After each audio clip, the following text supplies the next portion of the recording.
Okay, good afternoon, everyone.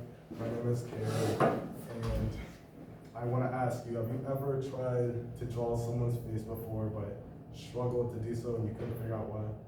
I also had this experience when I was younger. I would draw people, but it would end up looking really weird. But over time, I've learned a few methods to improve my ability to draw people's faces. To do this, I'll go over how to draw the basic shape of a face, the guidelines I go on it.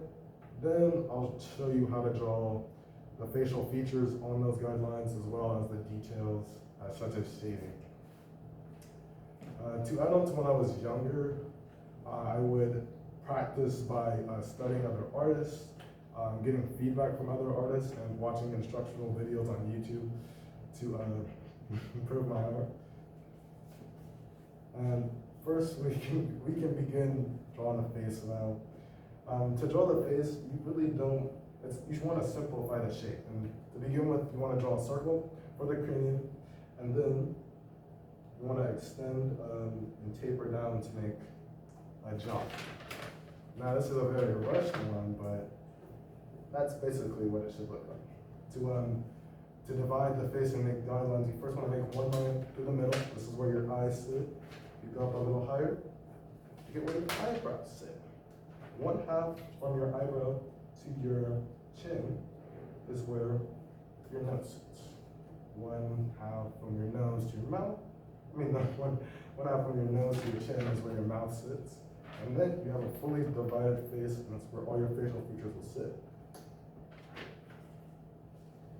Now we can move on to placing the actual facial features on the face.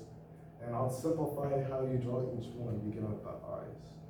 To draw the eyes, I usually just use a rhombus shape and a half circle.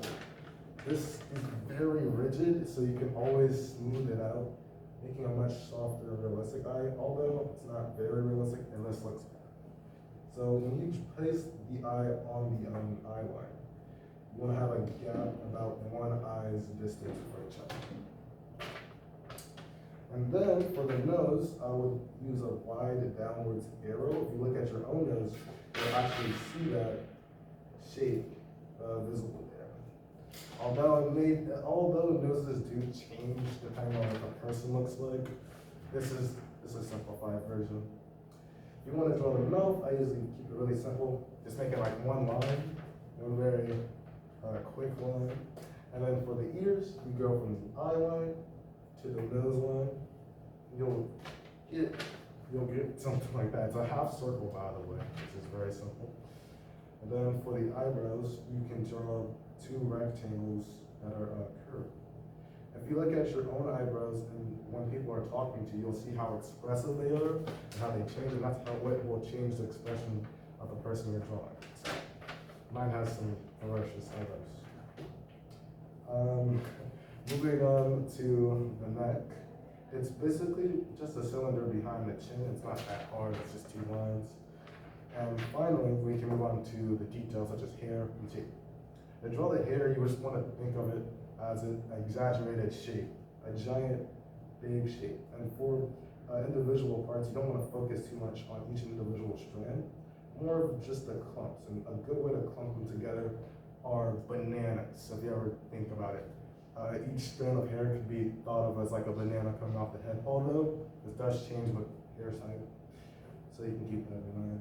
So for my guy, see if you can identify the banana-like shapes on his head. Although this is not the most realistic head, you might see some similarities to someone in real life with like straight hair. Finally, for the shading, all you need to do is consider the light source. For this one, I'm saying the light's coming from this side of the face. That means the shadow will be cast on the opposite side. You can also think about how the hair casts shadow on the face, and so your nose will also cast shadow as well as your overall face. If you think of it as a 3D oval, you'll just have all the shadow coming on this side. Although the face is much more complex than this, and has different shifts in the planes, this should work for you. Lastly, that's pretty much how you draw the face. And to recap, we just do a face shape, the guidelines. Then we moved on to the how placing the facial features on the face. Finally, adding the details such as the hair and shading. I want to leave you all with the opportunity to draw your own face on your own time, and if you use these methods, I think you'll enjoy it too.